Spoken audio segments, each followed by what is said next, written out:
తాకట్లో ఉన్న మీ బంగారాన్ని విడిపించి ఆ రోజు ఆన్లైన్ రేటుకి కొంటాం. Sharma gold company. నమస్తే, మీరు చూస్తుంది సుమన్ టీవీ. నేను మీ కీర్తి. ద్వాదశ రాశుల్లో భాగంగా ఏప్రిల్ 16 నుంచి 30 తారీఖు వరకు ఎలా ఉండబోతోంది తెలియజేయడానికి మనతో పాటు ప్రముఖ ఆస్ట్రాలజర్ బ్రహ్మశ్రీ నందిబట్ల శ్రీహరి శర్మ గురుగారు ఉన్నారు. నమస్తే గురుగారు. వాగర్థ విభ సంపృక్తౌ వాగర్థ ప్రతిపత్తయే జగతః పితరౌ వందే పార్వతీ పరమేశ్వరౌ ఆదిత్యాయ చ సోమాయ మంగళాయ బుధాయ చ గురు శుక్ర శనిభ్యశ్చ రాహవే కేతవే నమః. శృంగేరి జగద్గురు పీఠాధిపతులకి కంచి పీఠాధిపతులకి నమస్కారములు తెలియజేసుకుంటూ కార్యక్రమాన్ని ప్రారంభిద్దాం. ఏప్రిల్ 16 నుంచి 30 తారీఖు వరకు మకర రాశి వారికి ఎలా ఉంటుంది గురుగారు? ఏప్రిల్ నెలలో 16వ తారీఖు నుంచి 30వ తారీఖు వరకు ద్వాదశ రాశులలో జన్మించినటువంటి వారికి ఏ విధంగా ఉండబోతుందో తెలుసుకునే ప్రయత్నం చేద్దాం. ముందుగా గమనించాల్సినటువంటిది, వీక్షించేటువంటి సుమన్ టీవీ ప్రేక్షకులు గమనించాల్సినటువంటి అంశం ఏంటంటే, చాలామంది కామెంట్స్ రూపంలో తెలియజేస్తున్నారు, చెప్పినవి కొన్ని జరుగుతున్నాయి, కొన్ని జరగట్లేవు, కారణం ఏంటి అని చెప్పి. ప్రధానంగా శాస్త్రాన్ని అనుసరించి ఎప్పుడైనా మనం వెళ్ళాలి కాబట్టి రాశి మరియు లగ్నము రెండూ ప్రధానమే. కాబట్టి ఇక్కడ ఈ యొక్క సందేహాలకన్నిటికీ కూడాను నివృత్తి చేస్తూ ఇప్పుడు క్లియర్ కట్గా ఇంకా లోతైనటువంటి విషయ పరిజ్ఞానాన్ని ప్రేక్షకులకు అందించాలనేటువంటి సదుద్దేశంతో మనం ముందుకు వెళదాం. ముఖ్యంగా అందరికీ కూడా గుర్తుపెట్టుకోండి, జన్మ లగ్నం అని ఉంటుంది, జన్మ నక్షత్రాన్ని బట్టి రాశి ఉంటుంది. కొంతమందికి date of birth, time, place తెలియవు. కాబట్టి పేరులో మొదటి అక్షరం ఏది ఉంటుందో దానిని బేస్ చేసుకొని ఆ రాశిని మనం చూసుకోవాలి. అయితే నామనక్షత్రంలో కూడా చాలామంది పొరపాటు పడుతున్నారు. కాబట్టి ఇక్కడ వాటికి సంబంధించినటువంటిది, ఉదాహరణకి శ్రీనివాస్ అనే పేరుందనుకోండి, ఏం చూస్తున్నారు? కుంభరాశి చూస్తున్నారు, కాదు, తులారాశి చూసుకోవాలి. ఇలా కాబట్టి ఎవరైనా కానీ జన్మించిన లగ్నాన్ని ఆధారంగా చేసుకొని మొట్టమొదటిగా మనం చూసుకోవాలి. జన్మ లగ్నం తెలియని వాళ్ళు కనీసం రాశి నుంచి చూసుకోవాలి. ఈ జన్మలగ్నము రాశి రెండూ తెలియనటువంటి వాళ్ళు నామ నక్షత్రం మీదుగా చూసుకోవాలనేటువంటిది విషయాన్ని ప్రేక్షకులకు తెలియజేస్తున్నాను. కాబట్టి ఈ పట్టు నుంచి మనము లగ్నాన్ని బేస్ చేసుకొని మరియు రాశిని బేస్ చేసుకునే విధంగా తెలియజేసుకునే ప్రయత్నం చేద్దాం. ముఖ్యంగా కొంతమందికి, ఉదాహరణకి ఇప్పుడు మనం మేష నుంచి మొదలు పెడుతున్నాం కాబట్టి మేషలగ్నము, ఈ మేషలగ్నము ఒక వ్యక్తికి ఉంటుందనుకుందాం. అదే మేషలగ్నంలో జన్మించినటువంటి వ్యక్తికి కన్యా రాశి, మరి ఏ రాశి ఫలాలు చూసుకోవాలి అనేటువంటి సందేహం కూడా కలుగుతుంది. కాబట్టి ఇక్కడ నివృత్తి చూస్తూ మొట్టమొదటిగా లగ్నమే ప్రధానం కాబట్టి ఎవరు ఏ లగ్నంలో జన్మించారో ఆ లగ్నాన్ని బేస్ చేసుకునే పరిహారాలు చూసుకుంటే మీకు ఖచ్చితంగా అన్నీ సరిపోతాయి. అది గుర్తుపెట్టుకోండి. లగ్నము తెలియని వాళ్ళు అప్పుడు రాశి చూసుకోవాలి. అంటే ఒకరిది మేషలగ్నం అయి ఉండి కన్యా రాశి అయితే లగ్నాన్ని మేషలగ్నంగానే ప్రధానంగా చూసుకొని ఫలితాలు బేరీజు వేసుకోవాలి. లేదు కన్యా రాశి అనుకున్నప్పుడు లగ్నం తెలియనప్పుడు కన్యా రాశి నుంచి చూసుకుంటే 40% వరకు మ్యాచ్ అవుతాయి. లగ్నం నుంచి చూసుకుంటే 60 to 70% వరకు మనం చెప్పేటువంటి విషయాలు మ్యాచ్ అవుతాయనేటువంటి విషయాన్ని గమనించుకోగల ప్రార్థన. ఇక వివరాల్లోకి వెళ్ళినట్లయితే ప్రధానంగా ఈ యొక్క 12 రాశిలో జన్మించినటువంటి వారికి ఏ విధంగా ఉండబోతుందో తెలుసుకునే ముందు గ్రహ సంచారం తెలుసుకుందాం. మేషంలో రవి మరియు వృషభంలో గురువు, కర్కాటకంలో కుజువు, కన్యలో కేతువు, అలాగే మీనంలో బుధ, శుక్ర, శని, రాహు గ్రహాలు. కాబట్టి చాతుర్గ్రహ కూటమి 30వ తారీఖు వరకు కూడా ఉండబోతుంది అనే విషయాన్ని గుర్తుపెట్టుకోవాలి. ద్వాదశ రాశులు లేదా ద్వాదశ లగ్నాలలో భాగంగా ఏప్రిల్ 16వ తారీఖు నుంచి 30వ తారీఖు వరకు మకర రాశి లేదా మకర లగ్నంలో జన్మించినటువంటి వారికి ఏ విధంగా ఉండబోతుందో తెలుసుకునే ప్రయత్నం చేద్దాం. ముఖ్యంగా ఈ మకర లగ్నం లేదా మకర రాశిలో జన్మించినటువంటి వారికి ఏలినాటి శని దోష ప్రభావం తొలగిపోయింది, అదొకటి. అలాగే గురుబలం అధికంగా ఉంది మరియు సంపూర్ణంగా యోగకారకుడు లగ్నాన్ని లేదా రాశిని వీక్షిస్తున్నాడు. ఈ కారణం చేత అద్భుతమైనటువంటి యోగ కాలం. చేస్తున్నటువంటి ఉద్యోగంలో కాస్త శ్రమ అధికంగా ఉంటుంది. ఉద్యోగంలో కానీ, వ్యాపారంలో కానీ, కుల వృత్తిలో కానీ, ఏ వ్యాపారమైనా ఏదైనా శ్రమ అధికంగా ఉంటుంది. కానీ ఖచ్చితంగా భవిష్యత్తులో మంచి ఫలితాన్ని పొందుతారు. అంటే శ్రమ అధికంగా ఉంటుందనంటే మంచి మంచి ఆర్డర్లు రావడము, లేకపోతే మిమ్మల్ని మీరు ప్రూవ్ చేసుకోవడానికి మంచి అవకాశాలు రావడం జరుగుతాయి. తద్వారా ఏమవుతారు? మీరు బిజీ అవుతారు, మీకు శ్రమ అధికంగా వస్తుంది. తద్వారా మీకు అన్ని విధాలుగా మంచి జరగబోతుంది. ముఖ్యంగా గురువు సంపూర్ణంగా అనుకూలంగా ఉన్నటువంటి కారణం చేత విద్యార్థులు ఉత్తమ శ్రేణిలో పాస్ అవుతారు. వారు కోరుకున్నటువంటి విద్యాలయాల్లో ప్రవేశం జరుగుతుంది. అన్ని విధాలుగా కాంపిటేటివ్ ఎగ్జామ్స్లో సంతోషకరమైనటువంటి ఉత్తీర్ణత శాతాన్ని పొందుతారని చెప్పవచ్చు.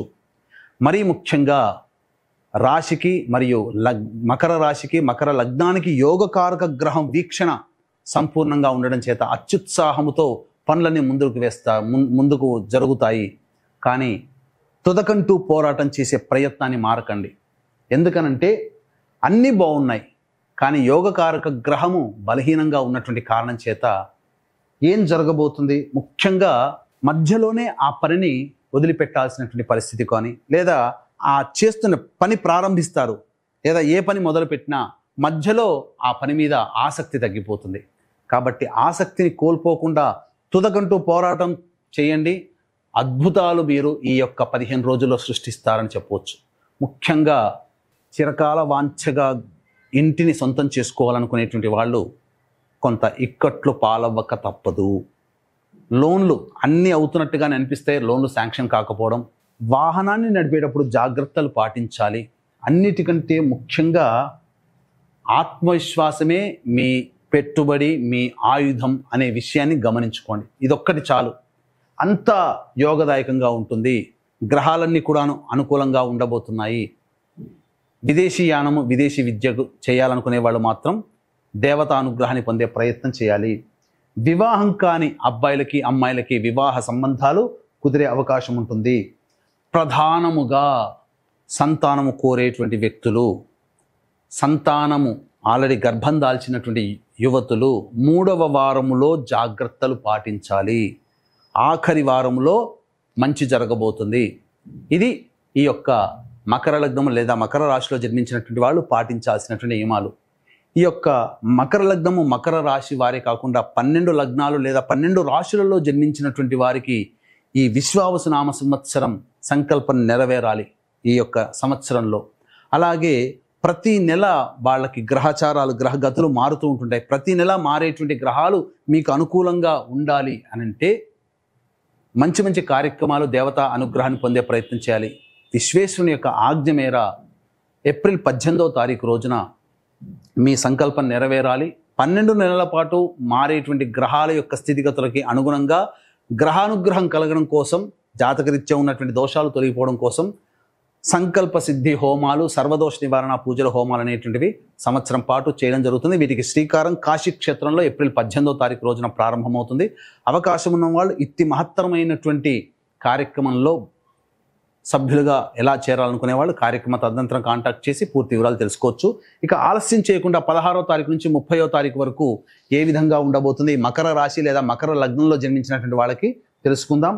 16, 17, 18వ తారీఖుల్లో అద్భుతంగా మీకు యోగదాయకంగా ఉంటుంది. అన్ని రకాల వృత్తి, ఉద్యోగ, వ్యాపార రంగంలో ఉన్నటువంటి వాళ్ళకి ధనాదాయం చాలా చక్కగా ఉంటుంది. ప్రోత్సాహం ఎక్కువగా ఉంటుంది. సంతోషకరంగా ఉంటారు. మంచి జీవితాన్ని గడుపుతారని చెప్పవచ్చు.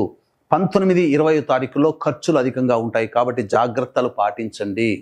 మానసికమైనటువంటి ఆందోళన అధికంగా ఉంటుంది. ఏ పని చేయాలన్నా ఆసక్తి ఉండదు. ఇది గమనించండి. 21, 22వ తారీఖుల్లో అత్యుత్సాహం ఉంటుంది, కానీ మీరు తుదకంటూ ఆ పనిని పూర్తి చేయలేరు. కాబట్టి దైవతానుగ్రహాన్ని పొందే ప్రయత్నం చేస్తూ జాగ్రత్తలు కనుక పాటించినట్లయితే మంచి ఫలితాలు పొందుతారు. విందులు, వినోదాలు కుటుంబ సభ్యులతో ఆనందంగా గడుపుతారు. పెద్దల యొక్క ఆశీర్వచనాలు తీసుకుంటారు. 23, 24 తారీఖుల్లో ప్రధానంగా సంతానంతో ఇబ్బంది పడేటువంటి వాళ్ళు జాగ్రత్తలు పాటించాలి. ముఖ్యంగా ధనపరముగా కష్ట నష్టాలు ఎదుర్కోవాల్సినటువంటి పరిస్థితి, మరియు కుటుంబ సభ్యులతో వాగ్వివాదాలు మరియు ఇష్టమైన వ్యక్తులు దూరమయ్యే అవకాశాలు గోచరమవుతున్నాయి. కాబట్టి లౌక్యాన్ని వ్యవహరిస్తూ మీ వాక్కుని అదుపులో పెట్టుకునే ప్రయత్నం చేయండి. 25, 26 తారీఖుల్లో అన్ని విధాలుగా సహాయ సహకారాలు పొందుతారు. ధనపరమైనటువంటి సమస్యలు తీరుతాయి. ముఖ్యంగా రాని బాకీలు వసూలవుతాయి. పాత మిత్రుల యొక్క కలయిక మీకు ఆనందాన్ని కలగచేస్తుంది. స్త్రీ సౌఖ్యం లభిస్తుంది. కోల్పోయినటువంటి దాంపత్యము చక్కగా కలిసిపోతారని చెప్పవచ్చు. 27, 28వ తారీఖుల్లో వాహనాన్ని నడిపేటప్పుడు జాగ్రత్తలు పాటించాలి. వాహన ప్రమాదాలు చోటు చేసుకునే అవకాశం గోచరమవుతుంది. అంతేకాకుండా చేస్తున్నటువంటి ఉద్యోగంలో ఉన్నటువంటి వాళ్ళు జాగ్రత్తలు పాటించండి. ఉద్యోగపరంగా ఇబ్బందులు ఎదుర్కొంటారు. అంతేకాకుండా వాహన మరమ్మతులకి, గృహోపకరణాలకి ఎక్కువగా ఖర్చులు పెడతారు. ప్రశాంతత లేని జీవితాన్ని గడుపుతారు. 29, 30వ తారీఖుల్లో వృధా కాలయాపన జరుగుతుంది. సంతానం మూలకంగా ఖర్చులు పెరుగుతాయి. అంతేకాకుండా అజీర్తి, అనారోగ్యము, ఎసిడిటీ సంబంధించినటువంటి ఇండైజేషన్, వీటి సమస్యలతో బాధపడే అవకాశాలు గోచరమవుతున్నాయి. ఏది ఏమైనప్పటికీ కూడాను అనుకున్న పనులు సకాలంలో పూర్తి చేసుకోలేకపోతారని చెప్పవచ్చు. ఓకే, సో ఆల్మోస్ట్ మకర రాశి వారికి పట్టిందల్లా బంగారం లాగానే కనిపిస్తుంది. మరి మహిళల విషయం? మకర రాశి లేదా మకర లగ్నంలో జన్మించినటువంటి మహిళలు ముఖ్యంగా గురుతర బాధ్యతలు పెరుగుతాయి. ఇంతకుముందు మిమ్మల్ని తీసిపడేసినటువంటి వ్యక్తులు మిమ్మల్ని గౌరవించి సాదరంగా మిమ్మల్ని అక్కున చేర్చుకుంటారు. కాకపోతే బాధ్యతల నిర్వహణే సక్రమంగా చేయలేకపోవడం వల్ల ఇబ్బందికర పరిస్థితులు. ముఖ్యంగా అన్ని విధాలుగా ఆనందదాయకంగా గడుపుతారు. కానీ తుదకంటూ పోరాటం చేయలేకపోవడం వల్ల, మధ్యలోనే ఆ పనులు పూర్తి చేయలేకపోవడం వల్ల ఎదుటి వాళ్ళ యొక్క కోపానికి మరియు వాళ్ళ యొక్క చీత్కారాలకి గురవ్వాల్సినటువంటి పరిస్థితి. గర్భవతులు ముఖ్యంగా 23, 24 తారీఖుల్లో జాగ్రత్తలు పాటించండి. వివాహం కావాల్సినటువంటి అమ్మాయిలకి వివాహ సంబంధాలు నిశ్చయమవుతాయని చెప్పవచ్చు. ఆనందదాయకంగా ఉంటుంది. గృహిణులకి ఆనందకరమైనటువంటి పరిస్థితులు ఉంటాయని చెప్పవచ్చు. మరి మీరు ఎలాంటి పరిహారాలు పాటించాలంటారు గురుగారు, ఇంకా మరింతగా కలిసి రావడానికి? ఈ యొక్క మకర లగ్నం లేదా మకర రాశిలో జన్మించినటువంటి వాళ్ళు సమస్యల నుంచి బయటపడడం కోసం ప్రతిరోజు కూడా సూర్యుడికి నమస్కారం, సూర్యాష్టకం 6 సార్లు పారాయణం చేయడం, విష్ణు సహస్రనామ పారాయణం చేసుకుంటే చాలా మటుకు సమస్యలు తగ్గుముఖం పడతాయి. అలాగే శివాజ్ఞ మేర, కాశీ విశ్వేశ్వరుని యొక్క ఆజ్ఞ మేరకి ఏప్రిల్ 18వ తారీఖు రోజు నుంచి సంవత్సరం పాటు మీ యొక్క సంకల్పం నెరవేరాలి, మీ జాతకరీత్యా ఉన్నటువంటి సమస్యలు తొలగిపోవాలనే ఉద్దేశంతో సంకల్ప సిద్ధి, సర్వదోష నివారణ పూజలు, హోమాలు ప్రారంభమవుతున్నాయి.